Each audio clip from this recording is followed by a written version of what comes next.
Hello guys. तो इस episode के स्टार्ट में हमें दिखाते हैं कि डीमन आर्मी का प्रिंस अपनी बहुत बड़ी सेना साथ लेकर पूरी प्लानिंग करता हुआ पाई सिटी की तरफ बढ़ रहा होता है, क्योंकि उसने अब स्टर्लिंग और आशियू को सबक सिखाना था। जबकि दूसरी तरफ दोनों भाई वो भी इस हमले के लिए बिल्कुल रेडी खड़े हुए होते हैं। यहाँ पर स्टेर्लिंग जब शियू कैंप को देखता है तो उसे रियलाइज होता है कि ये लोग बिल्कुल भी काम करने के लिए प्रोफेशनल हैं ही नहीं। वो उनको काफी डांटता भी है क्योंकि वो उसके कैंप के साथ कंपैटिबल नहीं हो रहे थे, जो कि काफी प्रोफेशनल थे। लेकिन शियू के वो फेवरेट थे और शियू जैसे ही थे, इसलिए स्टर्लिंग भी उनके साथ हंसी मजाक भी करता रहता है।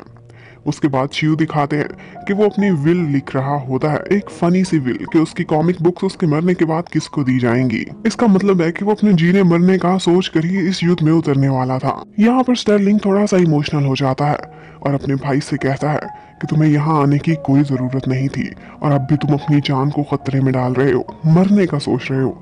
जैसे ही मौका मिले तुम साइड से होकर निकल जाना। लेकिन आगे से जी शियू इस बात को मजाक में ले लेता है। कहता है कि मेरे बगैर इस युद्ध में मरने के बारे में सोचना भी ना। तुमने मेरे पैसे देने हैं, जब तक मेरा कर्जा वापस नहीं करते मैं तुम्हें हॉन्ट करता रहूंगा, यहाँ से कहीं भी नहीं भागूंगा। उसके बाद वो लोग अपने हथियार चेक करने के लिए चले जाते हैं, सारी चेकिंग करते हैं। हथियार तो उनके पास काफी थे, लेकिन फूड सप्लाईज का मसला था, सिर्फ एक ही महीने की बाकी बची थी। लेकिन जी शियू स्टर्लिंग को कहता है कि परेशानी की कोई बात नहीं, हर मुश्किल में एक रास्ता जरूर खुला हुआ होता है।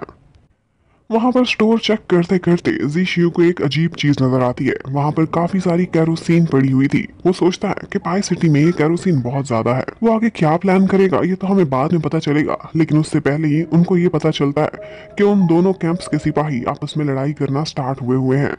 तो वो दोनों भाई बाहर पहुंच जाते हैं। जी शियू बड़ी मुश्किल से जाकर अपने एक सिपाही को कंट्रोल करता है, जो कि स्टर्लिंग के एक सिपाही से लड़ रहा होता है। उन दोनों की लड़ाई इस बात पर हुई थी कि उन्होंने ले होंग के गद्दारों का साथ दिया हुआ था, जबकि जी शियू के साथ ही वो उनको डिफेंड कर रहे थे कि उन्होंने हमारी बहुत मदद की है, उनका दिल बदल चुका है। इसी बात को लेकर उनकी लड़ाई गालियों से बढ़कर हाथापाई पर पहुंच गई थी। यहाँ पर स्टर्लिंग आगे बढ़ता है और अपने सिपाहियों को कहता है कि खुद को कंट्रोल में रखो, मैं इन पर भरोसा करता हूँ और इसी विश्वास की वजह से मैंने उन्हें अपने साथ काम करने की इजाजत दी है। और जी शियू दोनों तरफ के सिपाहियों को समझाता है कि आपस में सुलह करो। थोड़ी ही देर बाद जब यहाँ पर डीमन आर्मी आ जाएगी तब तुम लोग मिलकर ही उनके खिलाफ लड़ रहे होगे, इसलिए भाई भाई आपस में नहीं लड़ते। दूसरी तरफ हमें डिलन को दिखाते हैं जो कि वॉरेन फोर्ट पे खड़ा हुआ होता है। वहां पर आजकल मौसम बहुत सख्त था, शदीद सर्दी पड़ रही थी, बर्फबारी हो रही थी। डिलन तो काफी अरसे से इंतजार में खड़ा हुआ था कि डीमन आर्मी अभी तक उस पर हमला करने के लिए पहुंची क्यों नहीं, इसलिए तो वो डिफेंस करने वॉरेन फोर्ट पहुंचा हुआ था। वो सोचता है कि क्या हुआ, कहीं वो सर्दी में जम के मर तो नहीं गए। ये हो तो नहीं सकता कि वो रुक गए हों, वो यकीनन कुछ और प्लान कर रहे होंगे। जबकि इतने में वहां पर एक लेडी ऑफिसर आती है जो उस टाइम पर बहुत गुस्से में थी और उसका मन कर रहा था कि वहां के सारे नोबल्स को मार डाले और इसी जुर्म में खुद जेल में चली जाए। डिलिन उसको शांत कराता है। उसे नोबल्स पर बहुत गुस्सा था क्योंकि वो लोग आर्मी के काम में रुकावट बन रहे थे। इस टाइम पर वहाँ के अमीर लोगों को आर्मी की सपोर्ट करनी चाहिए, उनको फूड प्रोवाइड करना चाहिए, हर तरह से हेल्प चाहिए होती है, लेकिन वो लोग सिर्फ अपनी पसंद के कामों में लगे हुए थे और उनको अंदाजा ही नहीं था कि वो अपने देश को नुकसान पहुंचा रहे हैं। डिलिन अपने सबऑर्डिनेट को ऑर्डर करता है कि इस शहर के सारे अमीरजादों को, जिनको नोबल्स कहा जाता था, उनको बुलाओ, मैं एक मीटिंग करना चाहता हूँ। और डिलिन को तो हम जानते ही हैं, उसका अंदाज अलग ही है। वो ऐसा करता है कि 2-3 दिन से उनको बाहर खड़ा ही रखता है। बाहर सर्दी में वो लोग बेचारे ठिठुरते रह जाते हैं और बस उनको इंतजार कराया जाता है और उनको वहां से मूव भी नहीं करने देता। अगर उन्होंने मूव किया तो ये ऑर्डर्स की खिलाफ वर्जी समझी जाएगी और उनकी गर्दनें उड़ा दी जाएंगी। अब वो लोग सर्दी में वहीं पर खड़े होते हैं ताकि उनको रियलाइज हो कि उनके आर्मी के लोग किन मुसीबतों से गुजर रहे होते हैं। जब वो लेडी ऑफिसर ये सारा कुछ देखती है कि डिलिन ने उनको इतना वेट कराया है और उनसे मीटिंग भी नहीं कर रहा, तो उसके मन को थोड़ी तो शांति आती है। डिलिन सेंट्रल आर्मी से था और मिस्टर प्रेसिडेंट का सबसे करीबी साथी। उसको डिसोबे करना वहां के अमीरजादों की हिम्मत ही नहीं थी कि वो ऐसा कर पाते, इसलिए वो लोग खामोशी से इंतजार किए जा रहे थे। इतना इंतजार कराने के बाद भी डिलिन उनसे मिलता नहीं, बल्कि उनको कल दोबारा बुला लेता है। ये सुनकर उनका मूड बहुत खराब होता है, लेकिन वो इनकार भी नहीं कर सकते थे, वरना उनको मिलिट्री लॉ के अगेंस्ट बहुत बड़ी सजा मिलती। और उसके बाद डिलिन उसी लेडी ऑफिसर को कहता है कि अब मैं इन लोगों को तुम्हारे पर छोड़ता हूँ, तुम जैसे चाहो इनको सबक सिखाओ और इनकी ट्रेनिंग करो। ये सुनकर वो काफी खुश हो जाती है। इतने में डिलिन का सब ऑर्डिनेट कुछ इंपॉर्टेंट न्यूज लेकर आता है। उनको पता चलता है कि उनके इर्द गिर्द सारे कैंप्स आजकल किन कामों में लगे हुए हैं और ये भी मालूम पड़ता है कि मिस्टर फैंगजिन उसकी डेथ हो चुकी है। डिलन फौरन से तड़पता है और कहता है शीयू कैंप और सेंट्रल आर्मी का क्या बना, उसे बस अपने भाइयों की परवाह थी। वो बताता है कि मिस्टर स्टर्लिंग ने एक दफा डीमन गॉड एम्परर पर हमला करने के लिए एक बहुत बड़ा प्लान रचा था। प्लान तो नाकाम हो गया, लेकिन फिर भी वो वहां से बच गया और कैंप शीयू इसकी तो कोई खबर ही नहीं है। वो लोग सोचते हैं कि शायद इसी वजह से स्टर्लिंग ने डीमन आर्मी को मसरूफ रखा हुआ है, तभी तो वो फोर्ट वॉरन की तरफ आने का सोच भी नहीं रहे। डिलन फौरन से स्टूपिड बोलता है। लेडी ऑफिसर को लगा था कि मुझे बोला है, लेकिन वो कह रहा होता है कि मैंने स्टूपिड तुम्हें नहीं स्टर्लिंग को बोला है। वो कहता है कि जो रास्ता उसने चुना था वो एक डेथ गेम थी और बहुत ही इलीट आर्मी थी जिन फोर्सेस को वो वहां पर लेकर गया। अगर वो मारे जाते वहां पर फंस के तो कौन जिम्मेदार होता। वो खुद को समझता क्या है कि खुद को गॉड ऑफ सेवियर समझता है।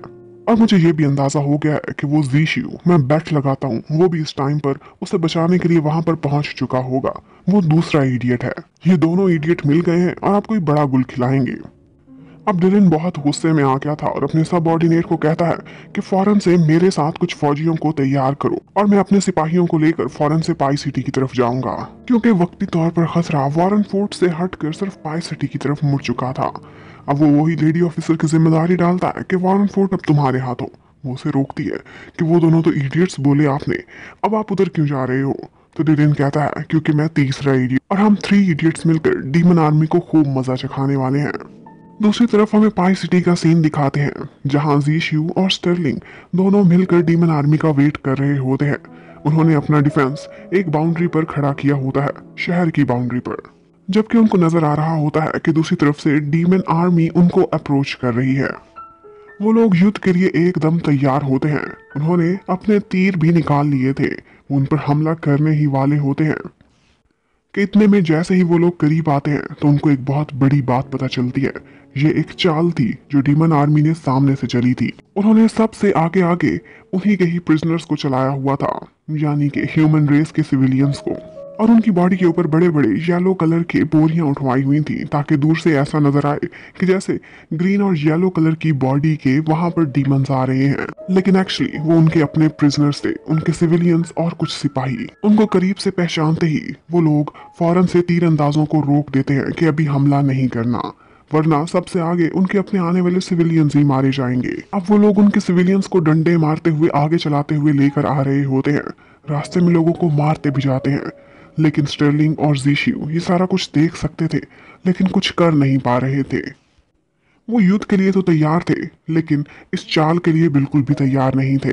वो लोग फिर सारे सिविलियंस को ट्रेंच में से गुजारने लगते हैं, एक पानी की ट्रेंच जो उन्होंने प्रोटेक्शन के लिए बनाई थी। लेकिन यहाँ पर जो कैदी सिपाही थे वो कुछ हिम्मत करते हैं और बाकी सिविलियंस को भी हिम्मत दिलाते हैं कि इस तरह से मरने से बेहतर है कि हम लड़ के मर जाएं। और फिर वो दुश्मनों से लड़ना स्टार्ट कर देते हैं और बेचारे सारे ही मारे जाते हैं। वो मार खा रहे होते हैं और ऊपर से आर्मी देख रही होती है।